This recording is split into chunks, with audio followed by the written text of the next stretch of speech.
بسم اللہ الرحمن الرحیم۔ سامعین کرام، آپ سن رہے ہیں اردو داستان ایک خاوند دو مائیں، جس کے مصنف ہیں محبوب عالم، اور یہ اس سلسلے کی پہلی قسط ہے۔ مجھے امید ہے آپ کو میری یہ کاوش بھی پسند آئے گی۔ آپ نے اگر ابھی تک میرا چینل کہانی گھر سبسکرائب نہیں کیا تو ابھی میرے چینل کو سبسکرائب کر لیجئے، تاکہ آنے والی ہر نئی کہانی کی اطلاع بر وقت آپ تک پہنچ سکے۔ آپ کی اطلاع کے لیے عرض کرتا چلوں کہ اس داستان کی تمام اقساط بالترتیب سننے کے لیے ڈسکرپشن میں کمپلیٹ پلے لسٹ کا لنک موجود ہے۔ عورت کی بابت آپ صاحبان کیا جانتے ہیں؟ مجھ کو یقین ہے کہ وہ باتیں عورت کی بابت آپ نہیں جانتے جو ہم پولیس کے لوگ جانتے ہیں۔ ناول اور افسانے لکھنے والے صاحبان ہر کہانی عورت کی بابت لکھتے ہیں، مگر ان کو معلوم نہیں ہوتا کہ عورت اصل میں ہے کیا۔ وہ عورت کو صرف محبت کے لیے استعمال کرتے ہیں۔ ان کو معلوم نہیں کہ عورت کے دل میں جب نفرت اور غصہ پیدا ہو جائے تو فلموں اور افسانوں کے ہیرو اس کے پاؤں کے نیچے کیڑے بن جاتے ہیں۔ مذہب کے علماء حضرات کہتے ہیں کہ تم لوگ گھر میں ایک سے زیادہ عورتیں نکاح پڑھا کر رکھ سکتے ہو۔ ان کو معلوم نہیں کہ عورت لونڈی اور قیدی نہیں۔ وہ اگر احتجاج کی کارروائی پر اتر آئے تو مذہب والوں کو ایسے چکر دیتی ہے کہ وہ ساری صورتیں بھول جاتے ہیں۔ کوئی کہتا ہے کہ عورت پردہ کرے اور بعض کہتے ہیں کہ پردے کا کوئی مطلب نہیں، اس واسطے کھلی پھرے جس طرح مرد پھرتا ہے، اور وہ اپنے گھر کا اور اپنے بچوں کا ویسے ہی خیال رکھے جس طرح مرد رکھتا ہے۔ میرا خیال ہے کہ بات یہی ٹھیک ہے، لیکن ہم لوگوں نے جو پولیس میں سروس کرتے ہیں یا جو میری طرح سروس پوری کر کے گھر آ گئے ہیں، عورت کو اس کے اصلی روپ میں دیکھا ہے۔ اس واسطے میں آپ کو یقین کے ساتھ بتا رہا ہوں کہ عورت کو پردے میں رکھو، چاہے اس کو پردے سے آزاد کر دو۔ عورت ایک ایسی طاقت کا نام ہے جو مردوں کے منہ پھیر سکتی ہے۔ یہ طاقت بدی میں بھی ہو سکتی ہے اور نیکی میں بھی۔ عورت کی بابت میرا عقیدہ ہے کہ عورت کا ہمیشہ احترام کرو، اس واسطے کہ عورت ماں ہے اور بہن ہے اور بیٹی ہے۔ تم جب شادی کرتے ہو تو بیوی کی اس واسطے عزت کرو کہ یہ کسی کی بہن اور کسی کی بیٹی ہے، ایسے ہی جیسے تمہاری بہن اور تمہاری بیٹی کسی کی بیوی ہے یا بیوی بنے گی، اور اس واسطے بھی اس کی عزت کرو کہ تمہارے بچوں کی ماں بنے گی۔ اگر وہ بچوں کی ماں نہ بن سکے تو فرد جرم اس پر نہ لگاؤ، خود اقبال جرم کرو اور کسی قابل ڈاکٹر کے پاس جاؤ۔ آپ صاحبان عورت کے کپڑے اتار کر خوش ہوتے ہو کہ آپ نے عورت کو اچھی طرح دیکھ لیا، مگر آپ کو غلطی لگی ہے۔ آپ کو وہ بھید پھر بھی نظر نہیں آتا جو میں نے پرانے زمانے کے 12 گز لٹھے کے برقعے میں لپٹی ہوئی عورت میں دیکھا ہے۔ پاکستان بننے سے کچھ سال پہلے کا واقعہ ہے۔ میں ایک قصبے کے تھانے کا انچارج تھا۔ اس قصبے میں ہندو زیادہ تھے، مسلمان کم تھے۔ ان میں 3-4 خاندان بہت امیر تھے۔ ایک خاندان جو ایک مسلمان خان بہادر کا تھا زیادہ امیر تھا۔ خان بہادر اس شخص کا نام نہیں، خطاب تھا جو انگریزوں نے اس کو سرکار برطانیہ کی خدمت کرنے کے صلے میں دیا تھا۔ یہ انگریزوں کا اپنا آدمی تھا، اس کی اپنی اراضی بھی تھی اور بہت سی انگریزوں نے انعام میں دی تھی۔ خان بہادر کا اسی شہر میں دیسی چینی کے برتن بنانے کا کارخانہ بھی تھا۔ دور دور تک ایسا اور کوئی کارخانہ نہیں تھا، اس واسطے خان بہادر کا یہ کارخانہ بہت چلتا تھا۔ ایک روز ایسے ہوا کہ میں تھانے میں اپنے کام میں لگا ہوا تھا کہ ایک عورت آئی۔ وہ سر سے پاؤں تک سفید برقعے میں چھپی ہوئی تھی۔ اس زمانے میں سفید برقعے کا ہی رواج تھا جو لٹھے کا ہوتا تھا۔ آج کل اس کو شٹل کاک بھی کہتے ہیں اور نئے زمانے کے لوگ اس برقعے کا مذاق اڑاتے ہیں۔ اس زمانے میں کالا برقع شہروں میں امیر گھرانوں کی خواتین لیتی تھیں اور اس کو فیشنی برقع کہا جاتا تھا۔ یہ عورت ڈرے ڈرے قدم اٹھاتی اور کانسٹیبلوں سے پوچھتی پچھاتی میرے دفتر کے دروازے میں آ کر رک گئی۔ سفید برقع ایسا ہوتا تھا کہ اس سے ہاتھ بھی نظر نہیں آتے تھے، اس واسطے میں معلوم نہ کر سکا کہ عورت کیسی ہے اور اس کی عمر کتنی ہے۔ میں نے اس کو عزت سے کہا کہ اندر آ جاؤ۔ وہ اندر آئی تو میں نے اس کو بٹھایا اور پوچھا کہ وہ کس واسطے آئی ہے۔ میرے گھر چوری ہو گئی ہے، اس نے کہا۔ آپ میری مدد کریں گے؟ یہی ہمارا کام ہے، میں نے کہا۔ مجھے بتائیں چوری کب ہوئی اور کیا کیا گیا ہے، میں پوری مدد کروں گا۔ اس نے برقعے کا نقاب اوپر اٹھا دیا۔ اس کی عمر 1 سال کم یا 1 سال زیادہ 35 سال تھی۔ چہرے پر جوانی کا رنگ و روغن ابھی موجود تھا۔ نقش بہت اچھے تھے، آنکھوں میں کشش زیادہ تھی، لیکن چہرہ اداس تھا، معلوم ہوتا تھا کہ مال زیادہ چوری ہو گیا ہو۔ اس کے گھر میں کوئی مرد نہیں ہوگا، اس واسطے خود آئی تھی۔ اس نے کپڑے اچھے پہنے ہوئے تھے، کانوں اور انگلیوں میں زیور تھا، اس واسطے میں نے دل میں کہا کہ خوشحال گھر کی عورت ہے۔ اس نے بتایا کہ مکان اس کا بڑا ہے، گھر میں وہ ہے اور اس کا صرف ایک بیٹا ہے جس کی عمر اس نے 10 سال بتائی۔ میں نے پوچھا خاوند کہاں ہے؟ اس نے بتایا وہ مر گیا۔ کوئی بھائی اور عزیز رشتہ دار بھی نہیں؟ ماں بیٹا ایک کمرے میں سوئے تھے، اس روز صبح اٹھ کر وہ اس کمرے میں گئی جس میں ٹرنک رکھے ہوئے تھے، اس کو سارے ٹرنک کھلے ہوئے نظر آئے، ٹرنک اور سوٹ کیس ادھر ادھر پڑے ہوئے تھے اور ان میں جو کپڑے وغیرہ تھے وہ ان میں سے نکلے ہوئے اور سارے کمرے میں بکھیرے ہوئے تھے۔ مال کیا گیا ہے؟ میں نے پوچھا۔ زیور تو سارا نکل گیا ہوگا۔ نا جی، اس نے کہا، زیور بالکل نہیں گیا، سب زیور فرش پر پڑا تھا۔ نقد رقم گئی ہوگی؟ نا جی، اس نے کہا، نقد رقم بھی سامنے پڑی تھی، وہ وہیں پڑی ہے، وہ چوروں نے ضرور دیکھی ہوگی مگر چھوڑ گئے ہیں۔ میں بہت حیران ہوا، زیور بھی چور چھوڑ گئے اور نقدی بھی، پھر وہ کیا لینے آئے تھے؟ میں نے اس خاتون سے کہا کہ وہ سامان بکھیرنے کے واسطے آئے تھے، بکھیر کر چلے گئے۔ نا جی، اس نے کہا، وہ جو چیز لے جانا چاہتے تھے لے گئے ہیں، گائے بھینس یا گھوڑی کھول کر لے گئے ہیں۔ میں نے پوچھا، بڑے قیمتی کاغذ تھے؟ اس نے کہا، جائیداد کے؟ میں نے پوچھا، جائیداد کے تو نہیں تھے، اس نے جواب دیا، لیکن ان کا تعلق جائیداد کے ساتھ ہی تھا۔ اس نے بے چین ہو کر کہا، میرے خاوند کے بہت سارے خط تھے جو وہ مجھ کو لکھتا رہتا تھا، میں نے یہ سنبھال کر رکھے ہوئے تھے، ان کے ساتھ میرا نکاح نامہ تھا، یہ خط اور نکاح نامہ چوری ہو گئے ہیں، ان کے بغیر میں اپنے خاوند کی جائیداد میں سے حصہ نہیں لے سکتی، آپ کو جائیداد کے حصے سے کوئی محروم نہیں کر سکتا۔ میں نے اسے کہا، آپ کے اپنے رشتہ دار اور آپ کے سسرال یہ تو نہیں کہہ سکتے کہ آپ مرنے والی کی بیوی نہیں تھیں، یہ کوئی راز کی بات تو نہیں تھی؟ آپ بتاتی ہیں کہ آپ کا ایک بیٹا بھی ہے، میں آپ کو مشورہ دیتا ہوں کہ اگر آپ کا کوئی قیمتی مال نہیں گیا تو تھانے میں رپورٹ درج کروانے کے جھنجٹ میں نہ پڑیں، خطوں اور نکاح نامے کو بھول جائیں۔ اس کی باتوں میں شائستگی تھی اور وہ عقل والی عورت معلوم ہوتی تھی۔ ان خطوں اور نکاح نامے کے بغیر کوئی نہیں مانے گا کہ مرنے والا میرا خاوند تھا۔ اس نے کہا، مجھ کو کچھ پتہ نہیں کہ تھانے میں رپورٹ درج کروائی جاتی ہے یا کیا کیا جاتا ہے، میں آپ کے پاس مدد حاصل کرنے کے لیے آئی ہوں، اگر آپ مسلمان نہ ہوتے تو تھانے میں آنے کی ہمت نہ کرتی، میں ان رستوں سے واقف نہیں ہوں، کسی نے بتایا تھا کہ آپ مسلمان ہیں اور بڑے نیک آدمی ہیں۔ آپ کا خاوند کون تھا؟ میں نے پوچھا، اس کی جائیداد کتنی کچھ ہے؟ اس نے خان بہادر کا نام لیا، جس کا میں اوپر ذکر کر آیا ہوں کہ سب سے زیادہ امیر خاندان تھا، اور انگریزوں نے اسے خان بہادر کا خطاب اور اراضی بطور انعام دی تھی۔ میں اس کا نام نہیں لکھوں گا، اسے خان بہادر ہی کہوں گا۔ اس عورت نے جب کہا کہ خان بہادر اس کا خاوند تھا تو مجھے اس عورت پر شک ہونے لگا، یہ کوئی چکر چلا رہی تھی۔ میں نے اسے اس کا نام پوچھا تو اس نے اپنا نام رضیہ بتایا، اس سے میرا شک پکا ہو گیا، اس واسطے کہ خان بہادر کی بیوی کا نام زینب تھا۔ میں ان دونوں عورتوں کے اصل نام نہیں لکھ رہا، میں خان بہادر کے پورے خاندان سے اور اس کے گھر کے حالات سے واقف تھا، اس کے ساتھ میری دوستی تھی۔ اس کی بیوی جس کا نام زینب تھا وہ پردہ نہیں کرتی تھی، میں ان لوگوں کے ہاں جب کبھی جاتا تھا تو زینب باہر آ کر میرا حال احوال پوچھا کرتی تھی۔ خان بہادر تو بس خان بہادر ہی تھا، زینب اچھی عورت تھی۔ خان بہادر کو مرے 1.5 مہینہ ہو گیا تھا، اس وقت اس کی عمر 60 سال سے زیادہ نہ ہوئی تو کم بھی نہیں تھی۔ میرے سامنے جو عورت بیٹھی ہوئی تھی اس کی عمر 35 سال سے ذرا کم یا ذرا ہی زیادہ لگتی تھی۔ آپ ٹھیک کہتی ہیں کہ نکاح نامے کے بغیر کوئی نہیں مانے گا کہ آپ خان بہادر کی بیوہ ہیں۔ میں نے کہا، میں بھی نکاح نامہ دیکھ کر ہی یقین کر سکتا ہوں کہ وہ آپ کے خاوند تھے۔ میری ایک بات کان کھول کر سن لیں، پولیس کے پاس جھوٹی رپورٹ لے کر آنا بہت ہی خطرناک ہوتا ہے۔ اگر آپ کی رپورٹ جھوٹی نکلی تو میں آپ کو خبردار کر دیتا ہوں کہ مقدمہ آپ کے خلاف کھڑا ہو جائے گا۔ اس کے ہونٹوں پر ایسی مسکراہٹ آ گئی جس میں خوشی کا رنگ نہیں تھا۔ میں اب اس کو بہت غور سے اور شک و شبے کی نظروں سے دیکھنے لگا۔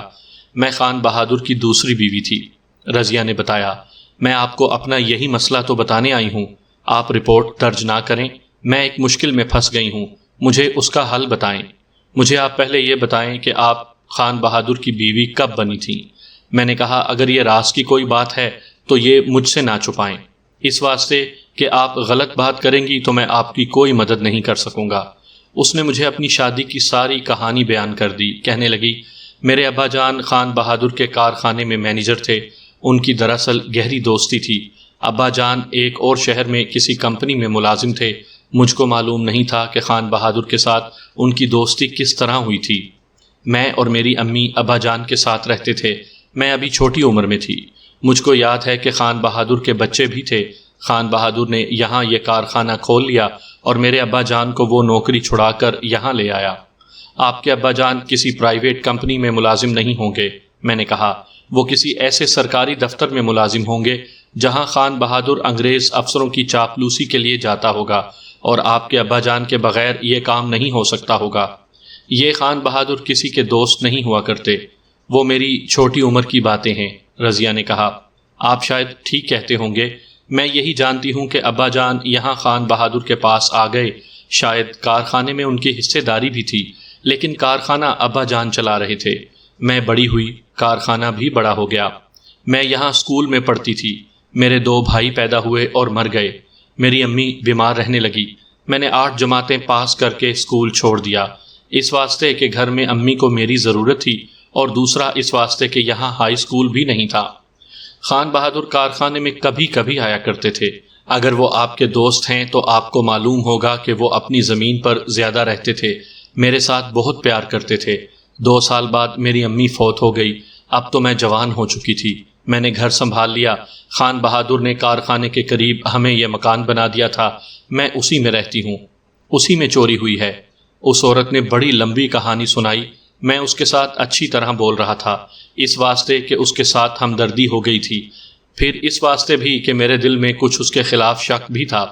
میں آپ کو باریکیاں نہیں سنانا چاہتا، اس واسطے کہ یہ آپ کو بور کریں گی اور کہانی خراب ہو جائے گی۔ اس عورت کی تھوڑی سی بات میری زبانی سن لیں۔ وہ جب 16-17 سال کی ہوئی تو جوانی نے اس کی خوبصورتی کو چاند کی طرح چمکا دیا۔ قد اونچا اور آنکھیں مستانی ہو گئیں۔ میں اس کو 35 سال کی عمر میں دیکھ رہا تھا۔ اس وقت بھی اس کی خوبصورتی قائم تھی۔ خان بہادر نے اس پر پیار اور محبت کے جال پھینکنے شروع کر دیے۔ وہ اس کو پیسے اور تحفے دیتے تھے، اور رضیہ اس واسطے خوش ہوتی تھی کہ خان بہادر اس کو اپنی بیٹی سمجھتے ہیں، اس واسطے وہ محبت کا جواب محبت سے دیتی رہی۔ ابا جان نے مجھ کو کہنا شروع کر دیا کہ بیٹی، تمہاری شادی کا وقت آ گیا ہے۔ رضیہ نے مجھ کو بات سناتے ہوئے کہا، میں نے ابا جان سے کہا کہ امی فوت ہو گئی ہیں اور میں اس گھر سے نہیں جاؤں گی، اس واسطے کہ آپ اکیلے رہ جائیں گے۔ میں نے یہ ارادہ اپنے دل میں پکا کر لیا تھا کہ ابا جان کو اکیلا چھوڑ کر کہیں نہیں جاؤں گی، اور شادی بھی نہیں کروں گی۔ شادی کرنی ہے تو ایسے شخص کے ساتھ کروں گی جو گھر جوائی بن کے رہے۔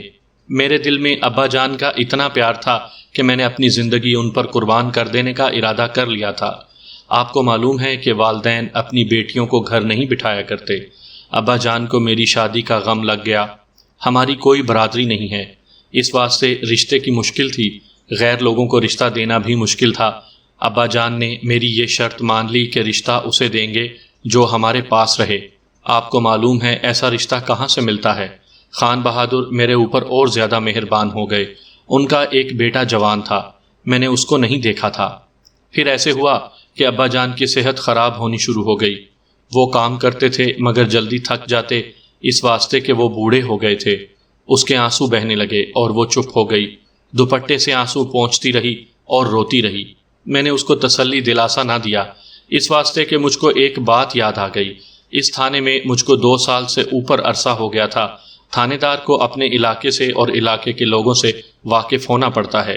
کہیں جوئے اور کہیں بدماشی کے خفیہ اڈے ہوتے ہیں، سزا یافتہ لوگ ہوتے ہیں، اچھے لوگ ہوتے ہیں۔ معلوم ہونا چاہیے کہ اچھے اور معزز لوگوں میں کون انگریزوں کا اپنا آدمی ہے اور کون کس کا آدمی ہے۔ ان معزز لوگوں میں سے ہم کو مخبر بھی مل جاتے تھے۔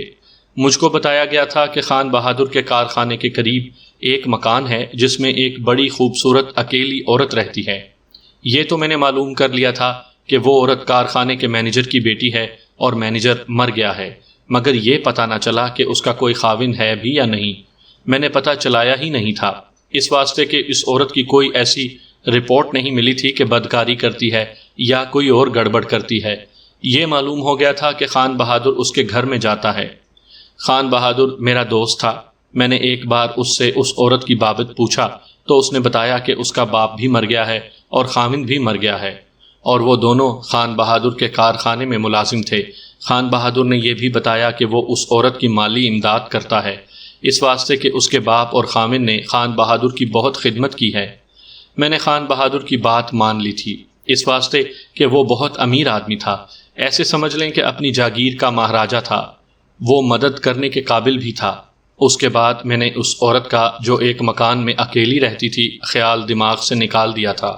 اب رضیہ نے مجھ کو اتنی لمبی آپ بیتی سنانی شروع کر دی تو اس نے اس مکان کا ذکر کیا تو مجھ کو شک ہوا کہ یہ وہی عورت ہوگی، اور شاید یہ اسی مکان کا قصہ سنا رہی ہے جس میں یہ اکیلی رہتی تھی۔ وہ تھوڑا وقت روتی رہی اور آنسو پہنچ کر اس نے مجھ کو دیکھا اور کہنے لگی کہ میں بہت پریشان ہوں اور مصیبت میں ہوں، اس واسطے آپ کو پریشان کر رہی ہوں۔ آپ کے سوا میری مدد کوئی نہیں کر سکتا، اگر میں اکیلی ہوتی تو کچھ کھا کر مر جاتی، لیکن اس واسطے زندہ ہوں کہ ایک بچہ ہے، اس کا مستقبل بنانا ہے۔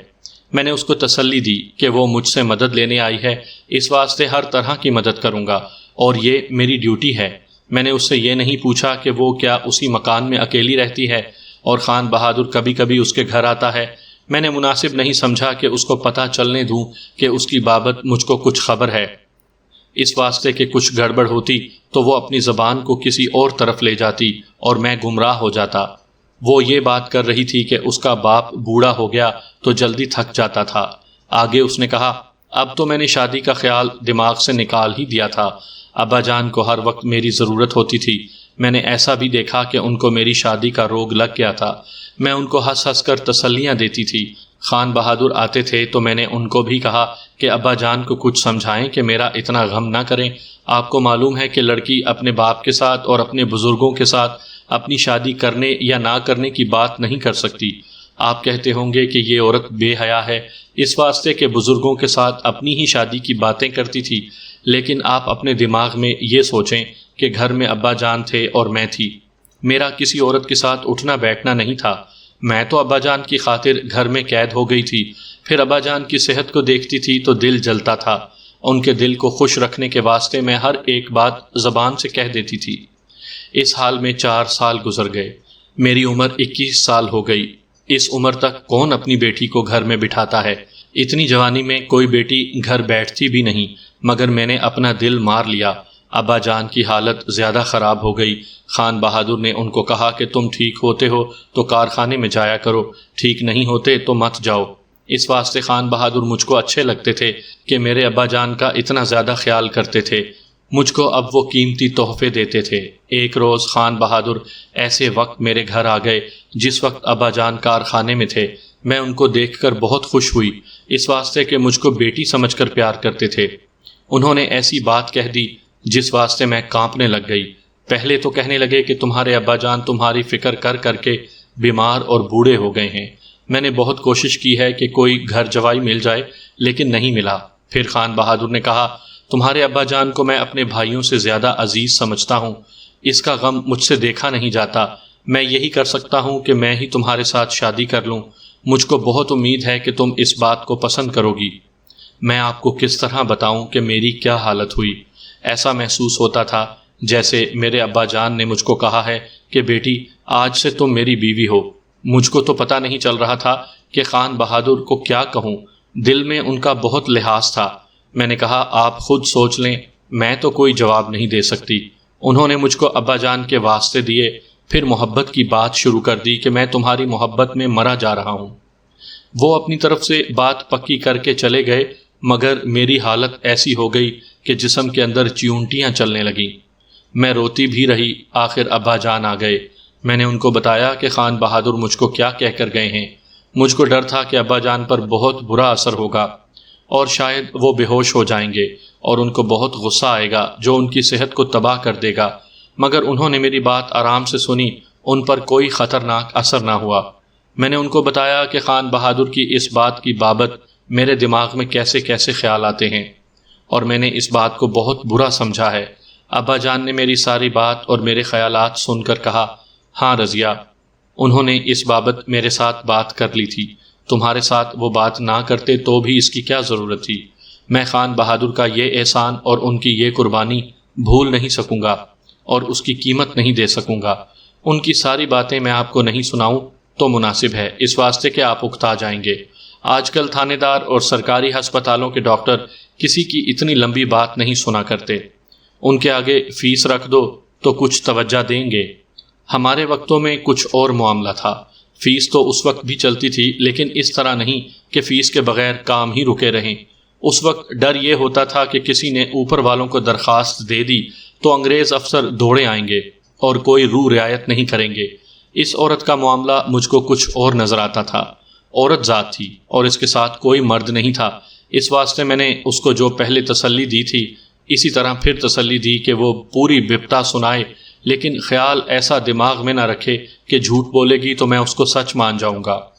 اس نے آگے بات اس طرح سنائی، خان بہادر نے صرف میرے ساتھ نہیں بلکہ میرے ابا جان کے ساتھ بھی بات پکی کر لی تھی، اور ابا جان کہتے تھے کہ اس نے ہمارا مسئلہ حل کر دیا۔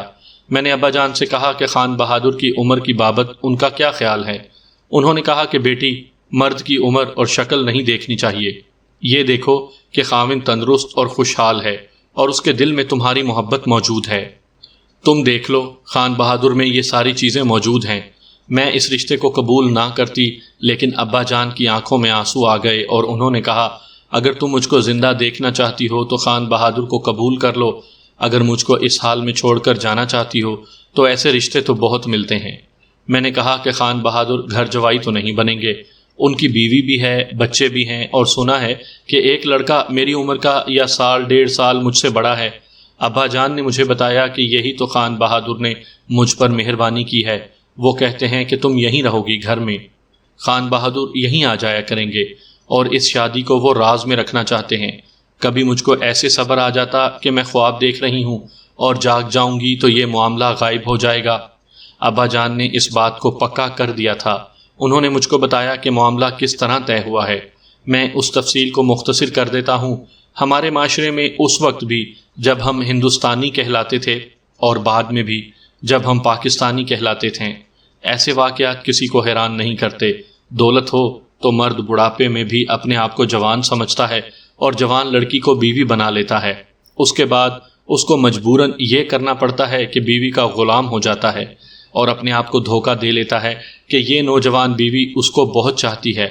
اس قسم کی شادیوں کے بعد جو چاند چڑھتے ہیں وہ صرف خاوند کو نظر نہیں آتے، باقی ساری دنیا اس کو دیکھتی ہے۔ ان کے کچھ نتیجے پولیس کے پاس بھی آتے ہیں۔ کوئی نوجوان بیوی اپنے آشنا کے ساتھ مل کر اپنے بوڑھے خاوند کو زہر دے دیتی ہے، بعض بیویاں اپنے آشناؤں کے ساتھ بھاگ جاتی ہیں، بعض کچھ کھا کر مر جاتی ہیں، اور میں نے ایسی 3 لڑکیوں کو اپنی سروس میں سزا دلوائی ہے، جن میں سے ایک نے اپنی ماں کو اور 2 نے اپنے باپوں کو زہر دے کر مار دیا تھا، اس واسطے کہ انہیں ماں باپ نے رقم لے کر بوڑھوں کے ساتھ بیاہ دیا تھا۔ میں نے یہ بات اس واسطے کی ہے کہ رضیہ جو واقعہ مجھ کو سنا رہی تھی اس سے میں حیران نہیں ہوا۔ پاکستان اور ہندوستان میں ایسے واقعات ہوتے رہتے ہیں۔ رضیہ کے باپ اور خان بہادر نے یہ طے کیا تھا کہ اس شادی کو خفیہ رکھیں گے۔ مجھ کو بعد میں پتہ چلا تھا کہ خان بہادر کے پہلے سسرال میں مرد بہت تھے اور وہ سب ڈانگ مار تھے۔ خان بہادر ان سے ڈرتا تھا، اسی واسطے وہ شادی کو خفیہ رکھنا چاہتا تھا، لیکن ظاہر کرتا تھا کہ رضیہ کے باپ پر اس نے احسان کیا ہے کہ اس کی بیٹی اس کی دیکھ بھال کے واسطے اسی کے پاس اپنے گھر میں رہے گی۔ رضیہ نے بتایا کہ نکاح نامے میں حق مہر 25,000 لکھا تھا، جو اس زمانے میں بہت ہی زیادہ رقم تھی، اور یہ مکان اس نے رضیہ کے نام کر دیا تھا۔ رضیہ نہیں مان رہی تھی۔ اس کا باپ اس کے سامنے رو پڑا اور اس کو کہا کہ میری صحت اور اس کو لگا ہوا روگ دیکھ لو۔ تم نے کہا تھا کہ تم مجھ پر اپنی زندگی قربان کر دو گی، مگر تم اپنے بوڑھے باپ کو اور روگ لگا رہی ہو۔ رضیہ بہت اچھے خیالوں والی عورت تھی۔ اس نے باپ کے آنسو دیکھے تو اس نے اپنی جوانی اور جذبات کی قربانی دے دی۔ ایک رات خان بہادر آیا، اس کے ساتھ ایک مولوی بما نکاح رجسٹرار تھا اور ایک گواہ تھا جس کو رضیہ نہیں جانتی تھی کہ وہ کون ہے۔ لڑکی کا باپ موجود تھا جس کی رضامندی ضروری تھی، اس واسطے نکاح غیر شرعی اور غیر قانونی نہیں تھا۔ نکاح ہو گیا۔ نکاح رجسٹر سے لڑکی والوں کا حصہ پھاڑ کر رضیہ کے باپ کو دیا گیا اور دوسرا حصہ خان بہادر کو، اور تیسرا حصہ رجسٹر میں لگا رہا۔ لڑکی اور لڑکے کے نام، باپ کا نام اور نکاح خاں کا نام، یہ سب نام ٹھیک لکھے گئے تھے۔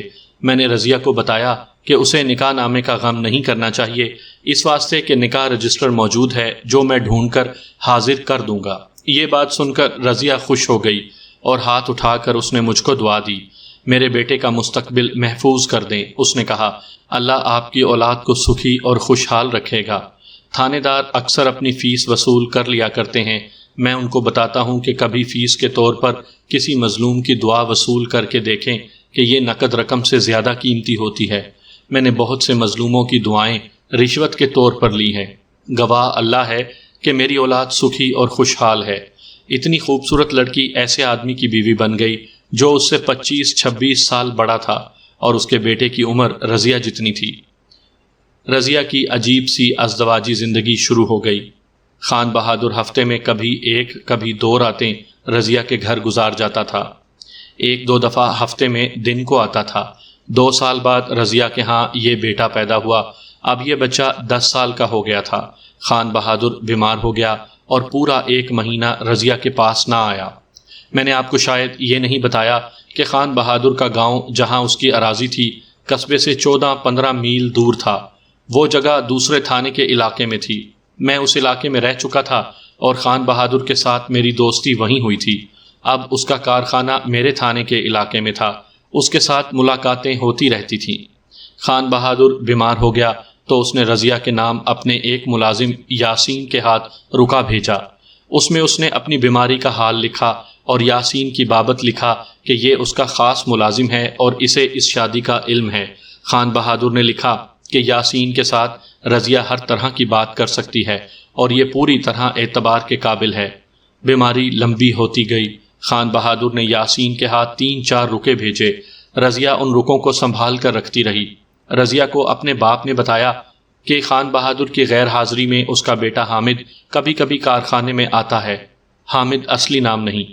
خان بہادر اور اس کے بیٹے کو رضیہ کے باپ پر بھروسہ تھا، اس واسطے ان کو کارخانے کا کوئی غم نہیں تھا۔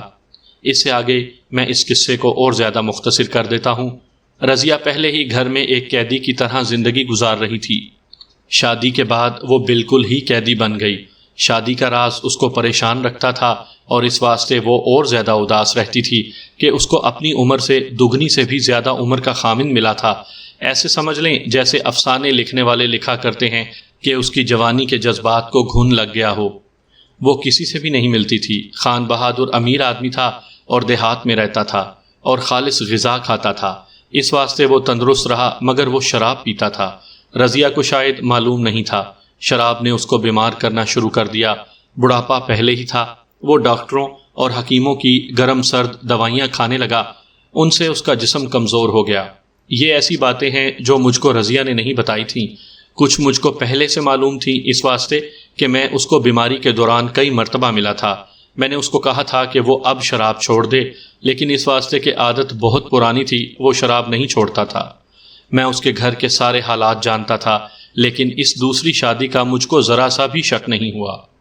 شادی کے 5-6 سال بعد رضیہ کا باپ مر گیا۔ اسی کے واسطے رضیہ نے یہ قربانی دی تھی کہ اپنی جوانی کو برف میں دبا دیا تھا۔ وہ بھی نہ رہا۔ رضیہ نے مجھ کو کہا، اگر پتہ چل جاتا کہ ابا جان میری شادی کے اتنی جلدی بعد مر جائیں گے تو میں خان بہادر کے ساتھ شادی نہ کرتی، 5-6 سال انتظار کر کے اپنی عمر کا کوئی آدمی ڈھونڈ لیتی۔ یہ کہہ کر اس نے پھر رونا شروع کر دیا۔ خان بہادر نے کارخانے کے کسی مزدور کی بیوی کو رضیہ کے گھر ملازم رکھوا دیا۔ یہ عورت بھی یاسین کی طرح قابل اعتبار تھی اور اس کو الگ تنخواہ ملتی تھی۔ رضیہ نے کئی مرتبہ خان بہادر سے کہا کہ اس طرح کیسے زندگی گزرے گی، مناسب یہ ہے کہ اس بھید سے پردہ اٹھا دیں، لیکن خان بہادر اتنا بزدل نکلا کہ پردہ اٹھاتے ڈرتا تھا۔ ویسے وہ بزدل نہیں تھا، پیشہ ور قاتل اور ڈاکو اس کے ہاتھ میں تھے، سارا علاقہ اس سے ڈرتا تھا، جابر اور روب والا آدمی تھا، مگر دوسری شادی کے معاملے میں اس نے بہت بزدلی دکھائی۔ یہ اس کی بڑی سخت غلطی تھی۔ جس طرح میرے ابا جان کو میرا غم کھا رہا تھا، بالکل اسی طرح خان بہادر کو دوسری شادی کیڑوں کی طرح کھانے لگی۔ رضیہ نے کہا، وہ میرے بیٹے کے ساتھ بہت پیار کرتے تھے، مگر کبھی کبھی یکلخت وہ خاموش ہو جاتے اور پھر بے چین سا ہو کر باہر نکل جاتے۔ یہ تو میں نے بھی دیکھا۔ جن دنوں کی بات رضیہ کر رہی تھی ان دنوں اور آخری دنوں وہ بہت اداس اور پریشان رہتا تھا۔ اس کی موت کی مجھے اطلاع ملی تو میں فوراً اس کے گاؤں گیا اور جنازے میں شامل ہوا تھا۔ اب رضیہ نے بات سنائی تو میں خان بہادر کی اداسی اور پریشانی کی وجہ سمجھا۔ رضیہ کا بیٹا 10 سال کا ہو گیا، وہ اسکول پڑھتا تھا۔ اس بچے کے بعد رضیہ کا کوئی بچہ نہ ہوا۔ خان بہادر بیمار رہنے لگا تھا اور وہ بہت تیزی سے بوڑھا اور ضعیف نظر آنے لگا۔ میرے دماغ میں یہ خیال آیا کہ رضیہ کی خوبصورتی اور اس کے قد بت نے خان بہادر کی عقل پھیر دی تھی۔ اس نے پھری ہوئی عقل سے شادی کر لی، لیکن جب اس کا جسم اور جذبات ٹھنڈے ہونے لگے تو اس کو احساس ہوا کہ وہ کیا غلطی کر بیٹھا ہے۔